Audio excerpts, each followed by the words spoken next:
오늘 말씀의 제목은 그러므로입니다. 그러므로 이 한 구절입니다. 로마서 12장 1절.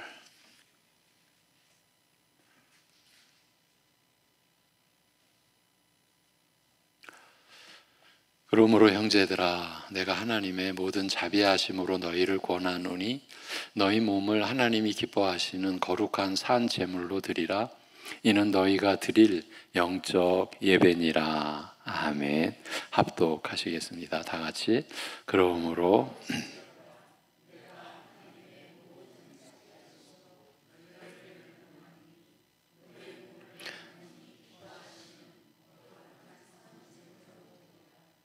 이는 너희가 드릴 영적 예배니라. 아멘. 좀 오래전이지만 주일 예배에서 로마서 1장부터 8장까지를, 그리고 얼마 전에 새벽 예배를 통해서 로마서 9장부터 11장까지의 말씀을 나눠왔습니다. 이제 끝으로 수요 예배에서 12장부터 16장까지의 말씀을 나누려고 합니다.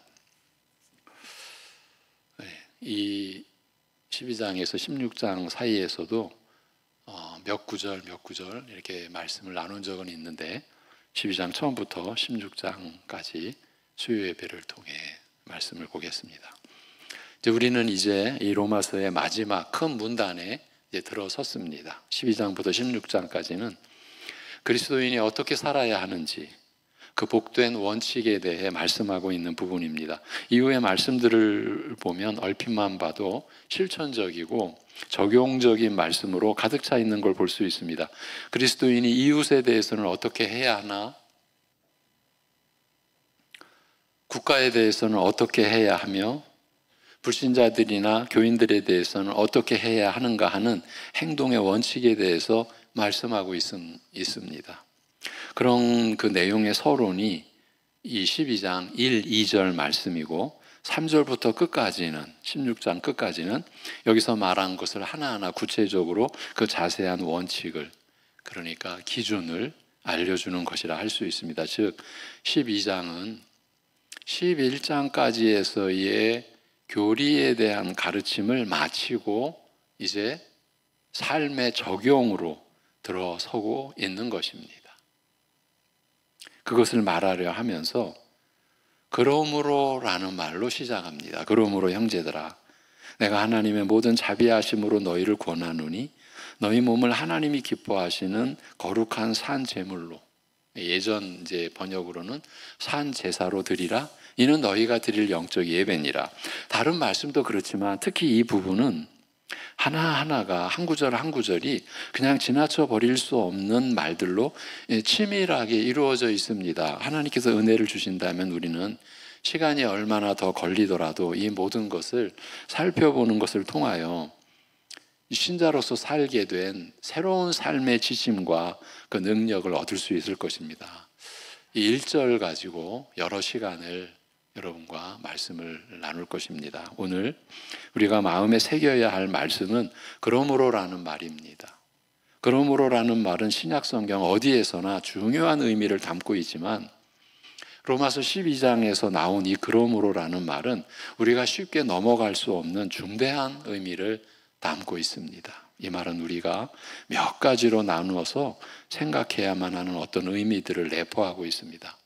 제가 30여 년 전 우리 합신 1학년 때 아주 말씀의 지혜에 탁월한 그 은사가 있는 우리 동기, 그분은 글을 쓰는 분입니다. 지금도 목회를 섬기면서 글을 쓰는 사람들이 그 목사에게, 우리 동기 목사에게 가서 훈련을 받을 정도로 전문이죠.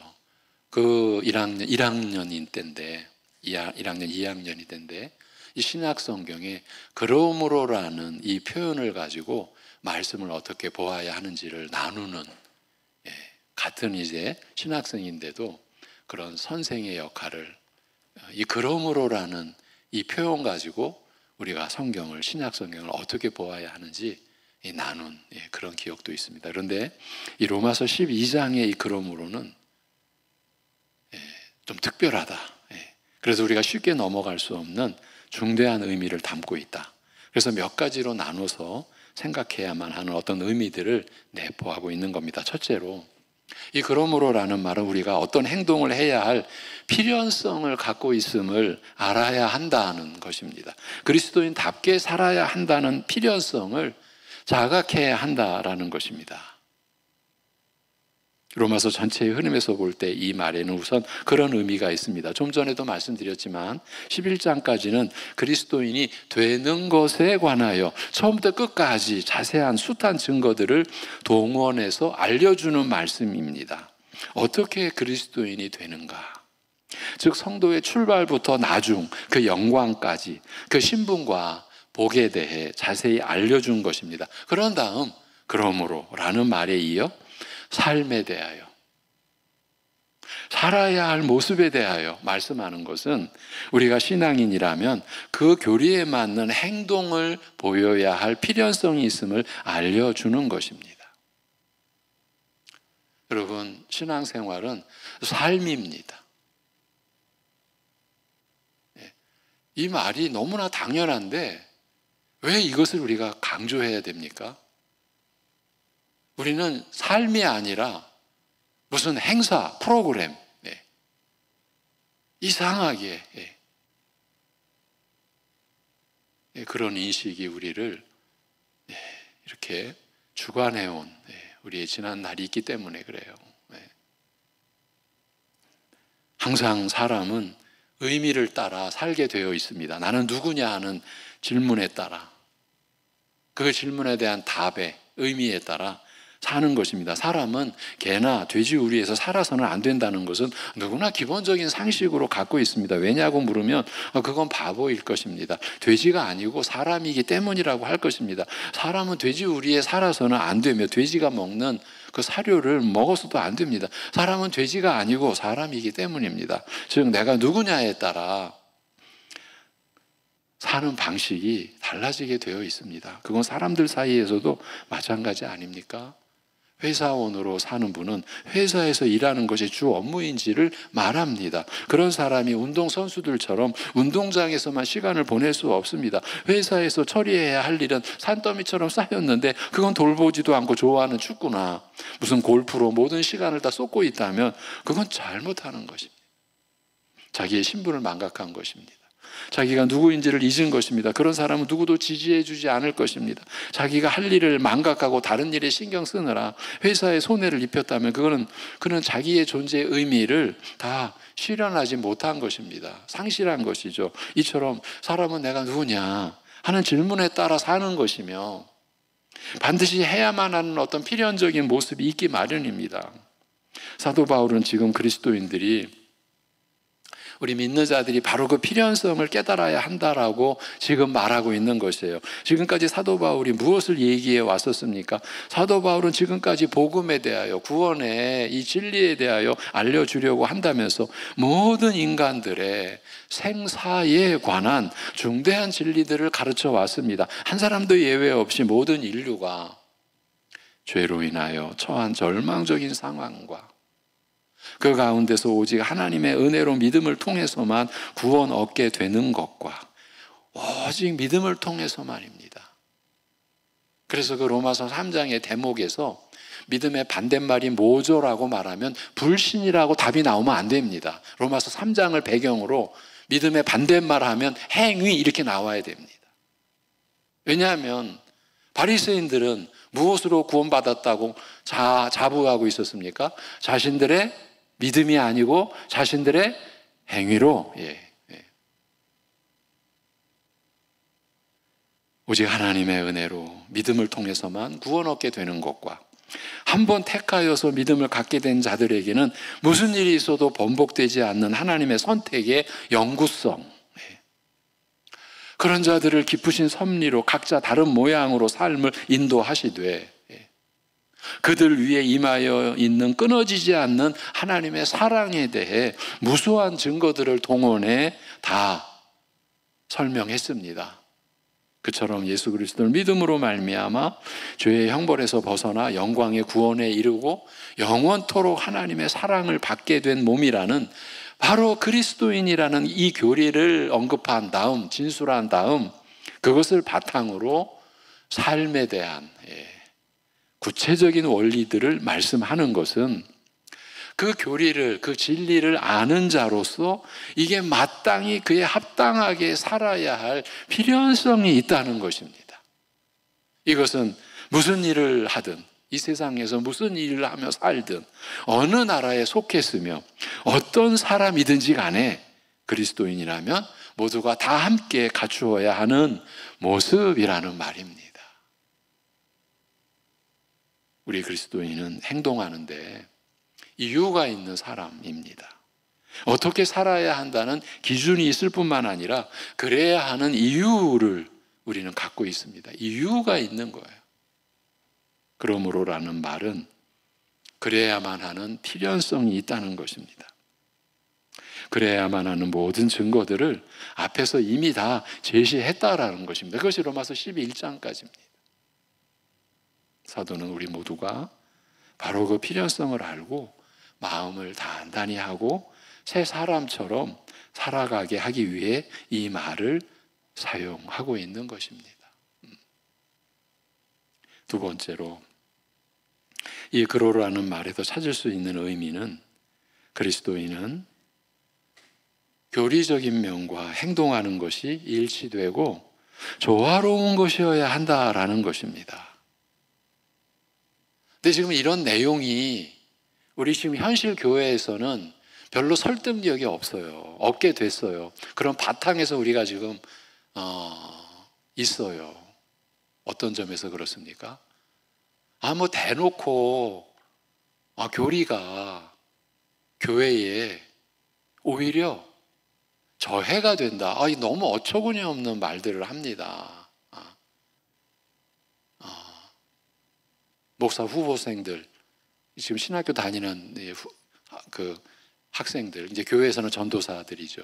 그들을 앉혀놓고 선배들이 신학의 목회에 도움이 안 된다. 이런 말을, 이게 제가 지금 하는 말은 무슨 사적으로 이렇게 누가 웅얼웅얼한 얘기를 제가 여러분에게 옮기는 게 아니라 이게 공적인 자리에서 있었던 일을 여러분에게 말씀드리는 거예요. 그러면 그 목사 후보생들을 보고 어떻게 하라는 말이에요? 신학교 내 팽개치고 나오라는 겁니까? 그 얘기가 일반적으로 들어오면 교회 안에서 교리가 신앙생활에 도움이 안 된다. 그러니까 교리가 제한한다라는 거예요. 우리의 신앙생활을, 성령의 역사를 제한한다. 너무너무 어처구니 없는 일이에요. 여러분, 교리라는 가장 기본적인 뜻이 우리가 믿는 내용이 교리예요. 그러면 교리를 없앤다라는 얘기는 뭐예요? 믿는 내용을 없앤다. 우리는 예수 그리스도를 나의 주와 그리스도, 우리의 메시아로 우리가 믿지 않습니까? 왕으로 믿지 않습니까? 그 내용을 삭제하자라는 거예요. 교리를 없앤다라는 이야기는. 이런 얘기를 교회가, 그리고 이 말씀의 일꾼들이 하고 있는 현실 속에서. 그런데 그렇게 말하는 근거가 그들에게는 갖고 있어요. 그게 뭐냐 하면 교회가 부흥된다라는 거예요. 그러니까 합신이 이 종교개혁의 신학, 그러니까 장로교회의 신학을 가장 잘 지켜내왔던 신학교로 한국 내뿐만 아니라 세계적으로 신학교 내에서 그렇게 존중을 받고 인정을 받는 신학교입니다. 그런데 안타깝게도 우리 교단 안에서도 우리 합신식으로 말씀을 받고 교리적으로 성도들을 가르치면 성도들이 전도 안 한다. 교회는 부흥 안 된다. 여러분 이런 소리를 지금 듣고 계세요.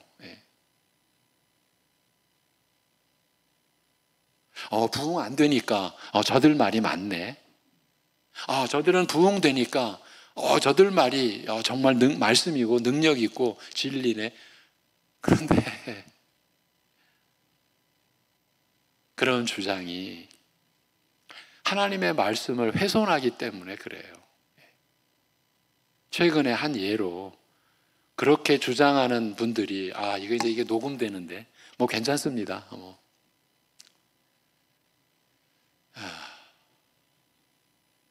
그분들이 주장하는 그런 훈련 학교가 있습니다. 그런 주장을 펴는 분들이 훈련을 하는, 교회를 개척하고 교회를 성장시켜가는 훈련 학교가 있습니다. 제 측근의 한 후배가 누구누구의 종용에 의해서 어쩔 수 없이 거기를 2박 3일 동안 다녀왔습니다. 그래서 이제 그 후배에게 이게 영향이 갈 것 같은데,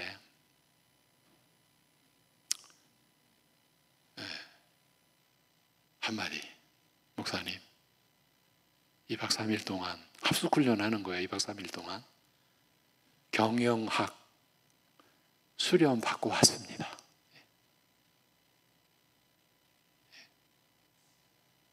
경영학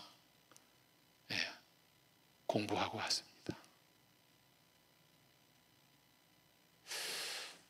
지금 이 그러므로라는 말에서 찾을 수 있는 의미는, 그리스도인은 교리적인 면과 행동하는 것이 일치되고 조화로운 것이어야 한다. 그런데 지금 교회 내에서 교리가 무시되기까지 하는 그런 지금 입장이라는 거예요.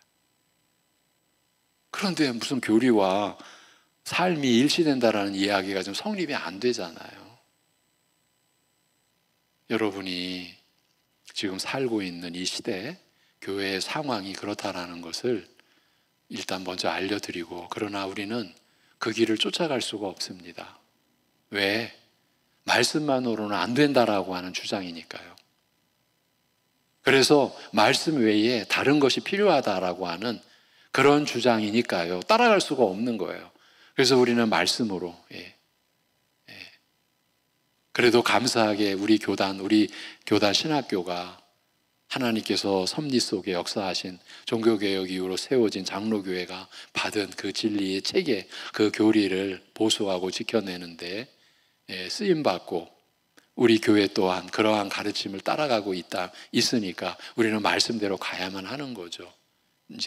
그래서 우리의 본 자리로 돌아와서 이 두 번째는, 우리 신자들은 교리와 행동이 일치되고 조화로운 것이어야 한다라는 것. 달리 말하면 기독교는 성경을 아는 것으로 끝나지 않는다는 것입니다. 우리는 학교 공부를 대단히 중요시하는 시대에 살고 있기 때문에 아는 것을 아주 중요한 것으로 여기고 있습니다. 시험 문제에 답을 잘 써야 하고, 몇몇 무슨 퀴즈 프로그램은 별로 중요한 것 같지도 않은 문제 몇 개 맞췄다고 엄청난 상금을 주기도 합니다.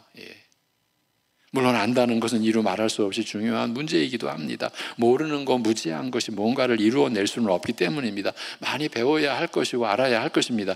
사도 바울이 지금까지 해왔던 작업도 아는 일에 해당합니다.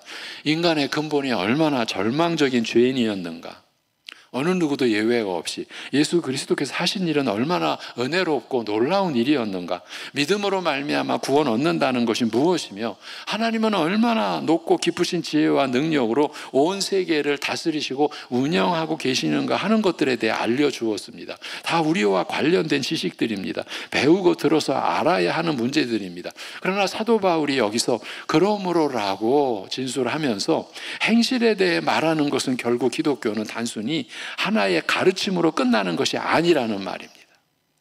기독교는 그 진리에 어울리는 행동을 요구하는 그 무엇이라는 말입니다. 교리와 실제 사이, 믿음과 행동 사이에 친밀한 관계가 있다라는 점입니다. 교리와 실천이 서로 맞물려서 일치되어야 한다라는 것이에요. 우리는 여기서 되게 잘못을 범합니다. 교리와 실천의 조화를 이루려 하지 않는다라는 것입니다. 어떤 사람들은요, 말씀은 잘 몰라도 돼, 그저 봉사만 열심히 하고 전도만 열심히 하면 되지 뭐, 이런 말을 하거나 심지어 그렇게 가르치는 이들이 많다라는 것입니다. 신학교에서 방학 때마다 일선 교역자들을 위한 성경 강좌가 있는데, 저도 거기 과정을 다 마쳤어요. 이제 졸업 후에도 가서 다 마쳤는데, 한 번은 어떤 분이 오셔서 다 듣고는, 교회에서 그렇게 꼭 자세히 가르쳐야 합니까? 그러면 교인들이 머리만 커져가지고 별로 재미가 없을 텐데요, 이렇게 말하더랍니다. 그러니까 이제 지식만 늘어나니까 힘들 거 아니냐 이렇게 얘기한다는 거예요. 그래서 목사님이 시키는 일만 열심히 하면 되지 뭐 그렇게 열심히 성경을 공부하고 가르치는가? 그렇게 안 해도 교회는 얼마든지 부흥하는데 대충 이런 뜻입니다. 그런 자들이 의외로 많습니다. 성경은 하나님의 말씀이고 교회는 언제나 하나님의 뜻을 살피고 적용해서 살아가야만 교회 될 수 있다라는 근본적인 생각을 버리고 적당히 종교적인 모습만 보이면 된다라고 생각하는 것입니다. 여러분, 밥 먹지 말고 살자, 밥 먹이지 말고 살게 하자, 이 말 하고 있는 거랑 똑같다고요. 제가 아주 소박하게, 그러나 제 나름대로는 진지하게 여러분 매일매일 성경 말씀을 보십시오. 읽으십시오. 분량에 대해서는 남들과 비교하지 마십시오. 예. 그게 여러분 얼마나 여러분의 삶을 다르게 만들어 갑니다. 그 말씀이 역사하는 거예요.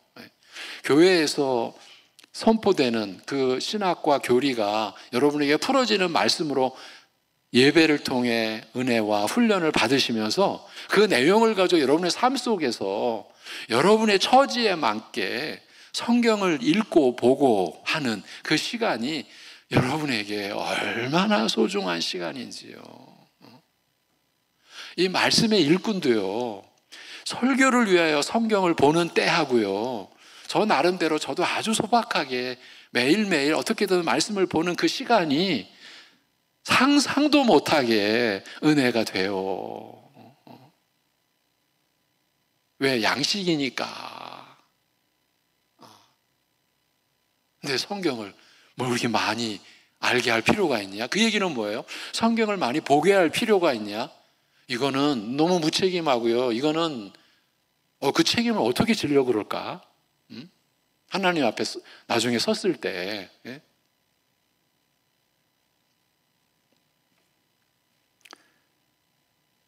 그러니까 방금 말한 그런 내용은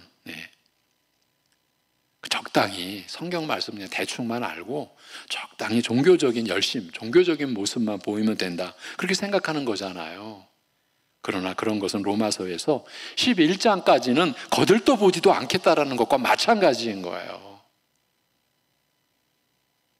교리적인 부분, 지식적인 부분, 알고 배워야만 하는 부분은 외면하고 그저 행동 원칙이나 몇 개 가지고 전부라고 하는 것과 마찬가지라고요.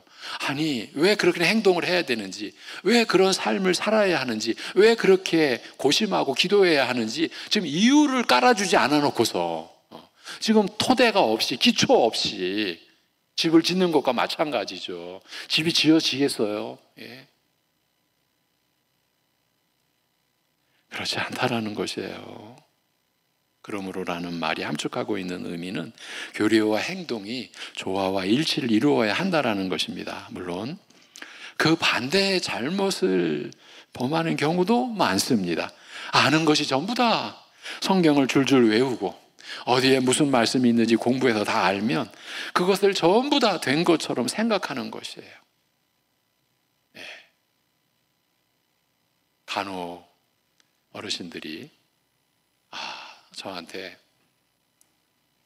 가져온 적이 있어요. 제가 암송하는 구절입니다. 저도 사실 깜짝 놀랄 정도의 분량이에요. 그런데 그거를 받는 그 제 심정은 복잡해요. 저같이 저는 둔해요. 참 뭐 생각하고 뭐 이렇게 뭐 눈치 느끼고 하는 참 둔한 사람이에요. 같이 사는 사람이 힘들겠죠. 참 둔해요. 그런데도 제가 그런 순간에는 생각이 많아지는 거예요. 자칫 그렇게 많은 구절을 암송하는 것이 그분의 신앙의 기초가 될까 봐. 그건 절대 아니에요. 여러분, 우리의 삶과 신앙의 기초는 오직 우리 주 예수 그리스도 뿐이세요. 그 무엇도 예수 그리스도를 대체하면 안 돼요. 내가 이렇게 많이 알고 있습니다. 내가 이렇게 많이 암송하고 있습니다. 그것이 내가 이렇게 암송하면서 주님을 더 사랑하고 주님을 더 알게 되고 저는 그게 행복합니다. 단지 그거여야만 합니다. 그거여야만 합니다. 내 삶에 내가 고난이 왔을 때 이렇게 내 암송하는 말씀이 내 고난을 해석하게 해주고 길을 찾게 해줍니다. 이렇게 되면 너무너무 기쁘고 감사하고 귀한 거죠. 그런데 조금이라도, 눈꼽만큼이라도 내가 이렇게 많이 아니까, 내가 이렇게 많이 암송하니까, 그것이 자기가 지금 구원받고 하나님의 자녀로 살아가는, 영생을 살아가는 데 있어서 무엇이나 조금이라도 기여한 것 같은 뭔가, 여러분 이렇게 되면요, 이거는 그게 자기 의인 거예요. 이스라엘이 멸망한 원인이 자기 의예요. 로마서 10장에서 밝혀줬잖아요. 아는 것이 전부다. 성경을 줄줄 외우고 어디에 무슨 말씀인지 공부해서 다 알면 그것을 전부 다 된 것처럼 생각하는 것, 이것도 위험한, 무서운 지금 함정이 지금 펼쳐져 있는 거예요. 그러면서 아무렇게나 행동하는 것이에요. 마치 사는 건 아무래도 상관없어, 내가 성경을 아는 지식이 있고 내 마음이 그 모든 것을 고백하는데 내 행동이 아니더라도 무슨 상관이야, 이렇게라고 하는 것 같습니다. 그러나 이 그러므로라는 이 한 단어는 그런 개념을 완전히 위선으로 고발합니다. 지식은 반드시 행실과 조화를 이루어야 한다라는 것입니다. 이것이 교회의 특별함, 기독교의 특별함입니다. 기독교의 관건은 여러분들이 어떻게 지식과 일치된 삶을 살아가고 있느냐 하는 것입니다. 이것이 우리 신앙의 싸움입니다. 싸움. 이게 내적인 싸움인 거예요. 내가 아는 말씀의 지식과 내 삶이 어떻게 일치되어져 가느냐, 이게 평생의 싸움인 거예요. 그래서 우리는 은퇴가 없다라고 말씀을 드리는 게 이런 싸움을 우리가 하기 때문이에요. 기독교는 지식만 있는 그런 싸구려 종교가 아닙니다. 행실이 그 교리를 부인한다면 위대한 신학자가 된다라고 해도 아무런 소용이 없어요. 그리스도인은 무례한 철학가나 부도덕한 명상가가 아닙니다. 신앙은 삶의 행실에서 꽃을 피우는 것입니다. 만일 배우자에게나 부녀들에게나 자녀들에게나 자신의 이웃들에게 늘 무례하게 행한다면 그것은 복음을 부인하는 것이고, 그런 자가 안다라고 하는 교리적 지식은 아무런 가치가 없는 거예요. 거듭남에는 전인이 다 수반되어 있는 것이에요. 우리의 사람된 전체가. 물론 기독교는 우선적으로 교리적입니다. 말씀이 우리에게 와가지고 우리가 신자 됐잖아요. 말씀이 먼저 우리에게 온 거잖아요. 우선적으로 교리적이에요. 먼저 알아야 해요. 행실과 교리 중에 먼저 지식이, 저 교리가 전제되어야 해요. 교리가 전제되지 않으면 우상 숭배와 다를 바가 없습니다. 아까 성경을 뭘 알아야 돼? 열심히 충성만 하면 되지. 우상 숭배가 된다고 그게. 말씀을 통하여 하나님과 예수 그리스도와 성령님, 그리고 자기 자신과 구원과 영광에 대해 알지 않으면 그 어떤 행동도 의미가 없습니다. 의미도 없고 목적도 없고 동기도 없는 그런 행동은 그저 율법주의와 같습니다. 그저 자기 행위로 하나님 앞에 서겠다라는 거예요. 그러니까 자기가 의미예요. 자기가 목적이에요. 그러니까 사람들이 자기 중심으로 이기적으로 사는 거하고 다를 바가 없어요. 율법주의가 그렇게 무서운 거예요. 자기가 지금 진리인데, 그런 것은 하나님께서 기뻐하시는 예배가 되지 못합니다. 그리스도인의 행동은 반드시 진리가 전제되어야 합니다. 그러나 기독교는 거기에서만 머물지 않습니다. 그런 다음 그 진리와 일치되고 조화되는 합당한 행실이 반드시 뒤따라야 합니다. 이 점은 매우 중요한 요점입니다. 만일 그리스도인이 되었다라고 하는데도 이 지식과 행실의 조화와 일치라는 그 필연성을 전혀 느끼지 못하고 있다면 그 사람은 그리스도인이 아니라는 말을 들을 수밖에 없습니다. 그리스도인은 단순히 주일에 예배당에 참석하고는 일종의 예배 형식을 치러내고 다시 세상으로 돌아가 다른 사람들이 사는 것과 같은 방식으로 사는 그런 사람들이 아닙니다. 그렇다고 해서 단순히 주일에 우리가 주일을 지키며 예배를 드리는 것이 얼마나 귀한지는, 제가 며칠 전에도 우리 가족 중에 우리 교육자들이 있는 자리에서 우리 집사람과 있는 자리였구나. 주일날 한 성도님이 이 주일에 예배 드리는 이 은혜가 얼마나 큰지를 새삼 느꼈습니다. 우리가 주일이 없으면, 주일날 예배 드리지 못하면 우리의 믿음이 어떻게 될까? 그분의 이야기는 믿음이 산산이 부서질 것이라는 그런 얘기였죠. 이 주일 예배가 얼마나 소중한지, 우리가 그렇게 알고 예배를 드려야죠. 그런데 단순히 주일에 예배당에 참석하고는 일종의 예배 형식을 치러내고 다시 세상으로 돌아가 다른 사람들이 사는 것과 똑같은 방식으로 사는 그런 사람들이 우리 그리스도인들이 아닙니다. 그런 사람은 그리스도인이 아닙니다. 그런 입장에 처해 있는 사람들에게는 심각한 문제가 있습니다. 그리스도인들은 거듭난 사람들입니다. 사람들이 겪을 수 있는 변화 중 가장 심오한 변화, 사람으로서는 일으킬 수 없는 변화를 경험한, 그 변화가 일어난 사람들이 그리스도인들입니다. 죄인이 의인이 되었습니다. 죽은 자가 살아났습니다. 육의 사람이 하나님의 사람으로 되었습니다. 그들은 이 새로운 믿음으로 말미암아 규정되어진 새로운 관점으로 모든 것을 보게 되었습니다. 자기가 누군지를 비로소 정확하게 알게 되었습니다. 이처럼 큰 변화가 어디 있습니까? 그리스도인은 그렇게 알게 된 진리, 즉 교리에 입각해서 자기가 어떻게 살아야 할지를 결정하는 사람이에요. 무엇을 해야 되고 무엇은 해서는 안 되는지에 대해 내가 한 사람, 오늘 우리 새벽 예배 때 고린도전서 12장 길게 읽었어요. 12절부터인가요? 27절까지. 교회는 그리스도의 몸, 우리 성도들은 몸을 이루는 지체, 그 관계, 교회는 그렇게 이루어져야 되는 거죠. 그 가운데 한 사람이 고통을 받으면 모든 지체가 고통을 받는 거예요. 이게 교회예요. 또 뒤집어서 한 사람이 영광을 받으면 모두가 즐거워하는 거예요. 거기에 비교가 끼어들어갈 자리가 없어요. 시기, 질투가 끼어들어갈 자리가 없어요. 왜? 한 몸이니까. 여러분, 여러분의 몸에 손이 발을 질투합니까? 여러분의 눈이 귀를 시기합니까? 귀가 코를 비교합니까? 이런 진리를 우리가 나눴죠. 그런 말씀으로 사는 거죠. 우리가 교회를 위하여 기도한다. 그 고린도전서 12장에서 가르쳐준 지체의 원리, 몸의 원리대로 우리 교회가 되어지도록 우리는 노력하며 또 기도해야 되는 거죠. 그렇게 무엇을 해야 되고 무엇은 해서는 안 되는지에 대해 하늘로부터 주어진 원칙을 따라 자신의 삶을 실현해가는 사람, 그리스도인인 거죠. 자기가 알게 된 하늘의 진리와 자기가 살아가는 모습을 일치시키려는 사람인 거예요. 그리스도인은 그 기준에 반드시 일치하는 어떤 행동 원칙을 가지고 있는 사람이라는 거예요. 지식과 교리에 따른 행동이 동일하게 나타나야 하는 사람이라는 말이에요. 이것이 없을 때 여러분 우리는 곤란한 거예요.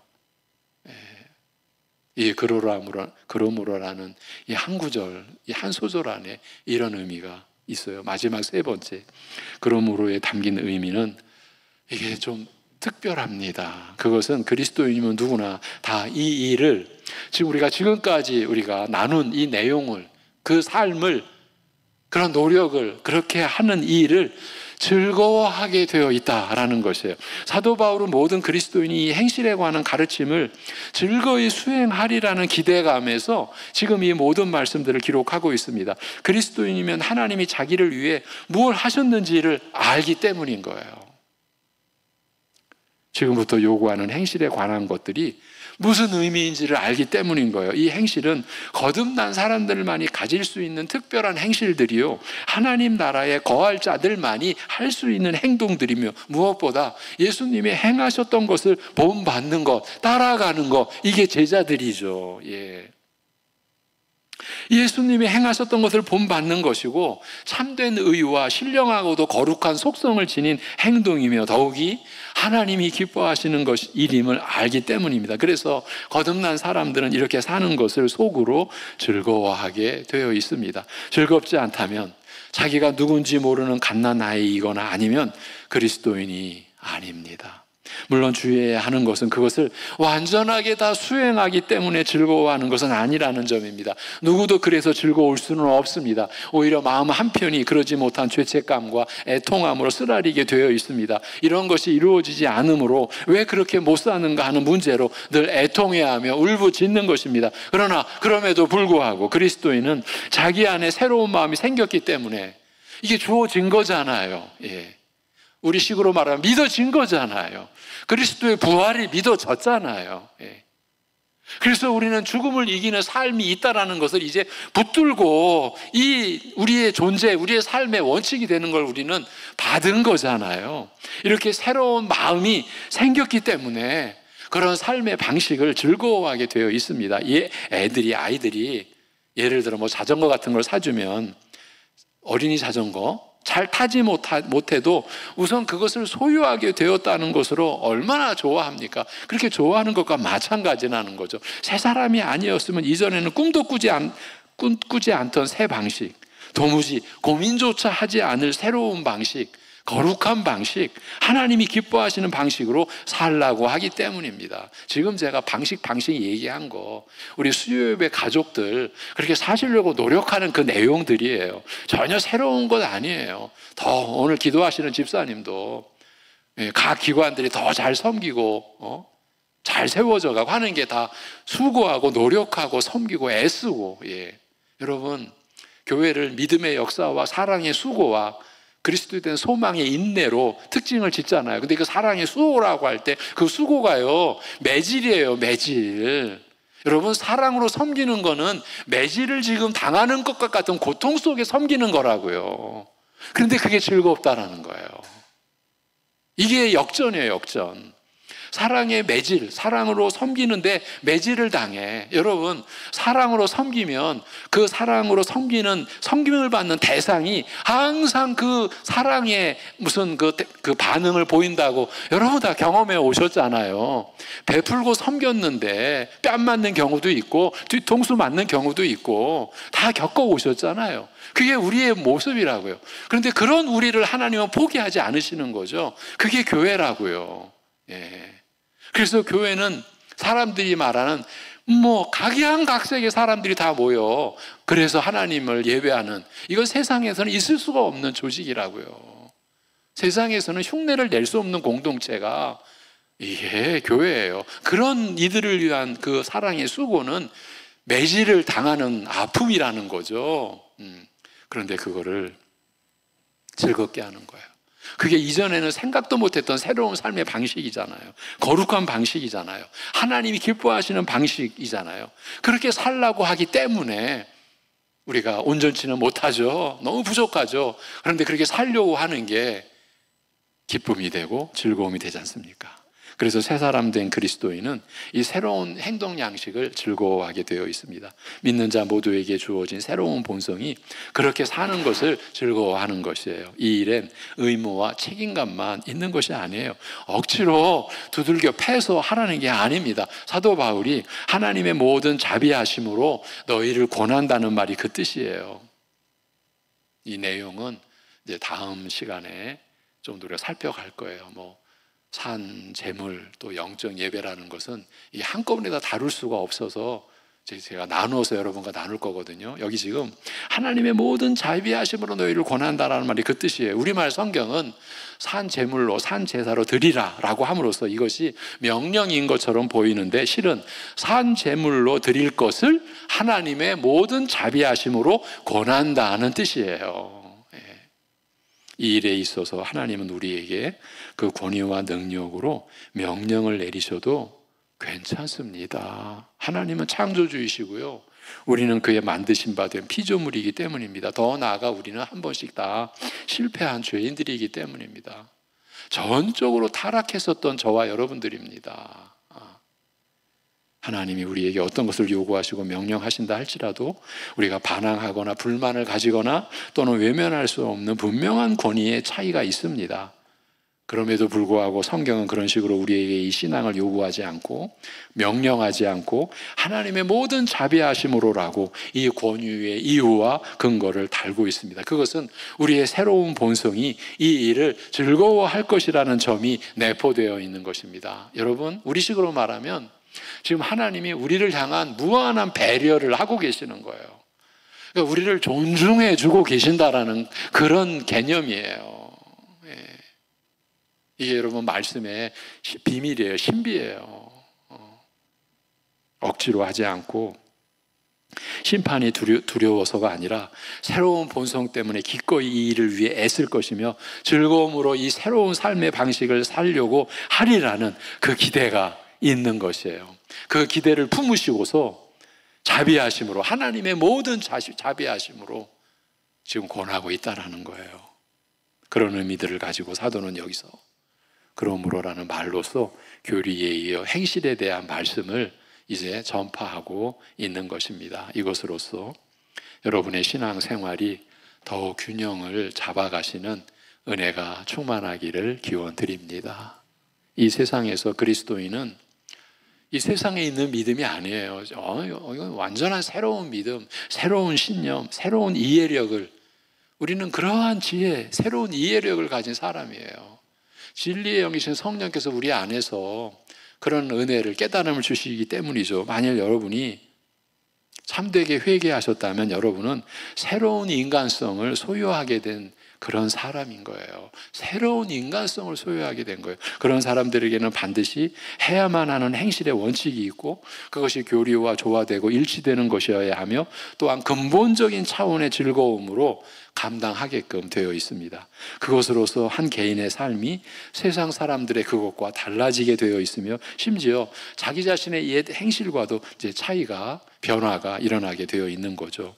참된 회심은 개인의 삶이 달라지는 차이를 만듭니다. 만일 차이가 없다면 그것은 참된 회심이 아닙니다. 여러분 기억나시죠? 제가 관련된 말씀이 있을 때마다 여러분 10년 전에 여러분을, 20년 전에 여러분을, 30년 전에 여러분을 돌아보십시오. 그리고 지금의 자신과 이 신앙의 기준 안에서, 신앙의 울타리 안에서 내가 얼마나 변화되었는지, 뭐 인생 전체를 놓고 돌아보라는 게 아닙니다. 주님과의 관계에서, 교회 생활에서 내게 어떤 변화가 있는지, 그리고 그 변화가 과연 말씀의 역사로 인한 변화인지 이것을 살피시라. 제가 관련 구절이 있을 때마다, 기회가 있을 때마다 우리를 돌아보자. 제가 이렇게까지 말씀을 드렸죠. 설교는 변화다. 이게 이제 설교학 교수님이 우리 교회에도 2번이나 오셔서 사경회를 인도해 주셨던 우리 전 총장님이시죠. 그분의 책이 설교는 변화다. 이렇게까지 제시를 해요. 그러니까 하나님의 말씀을 듣는데, 아니, 참 부모와 자녀와의 그냥 온전한 관계가 있는 관계라면 부모의 말은 자녀에게서 어떤 변화를 일으키게 되어 있잖아요. 그런데 영원하신 하늘의 아버지 하나님의 말씀 우리가 들으면서 우리 안에 변화가 일어나지 않는다? 여러분, 참된 회심은 한 개인의 삶이 달라지는 차이를 만들고, 만일 차이가 없다면 그것은 참된 회심이 아닙니다. 모든 그리스도인은 그런 점에서 세상과 옛날의 자기와 차이가 나는 자들입니다. 하나님께서 우리를 죄로부터 구원하시어 새로운 기준, 새로운 원칙으로 살게 하셨으니 그럴 수밖에 없습니다. 하나님 말씀이 특히 여기 있는 이 그러므로라는 말씀이 그 점을 우리에게 알려주고 있습니다. 이 말씀을 따라 여러분이 여러모로 지식과 행실에 있어서 즐거움이 가득한 일치와 조화를 이루는 복된 성도들로 증거되어지고 나타나고 그렇게 밝혀지기를 바랍니다. 기도하겠습니다.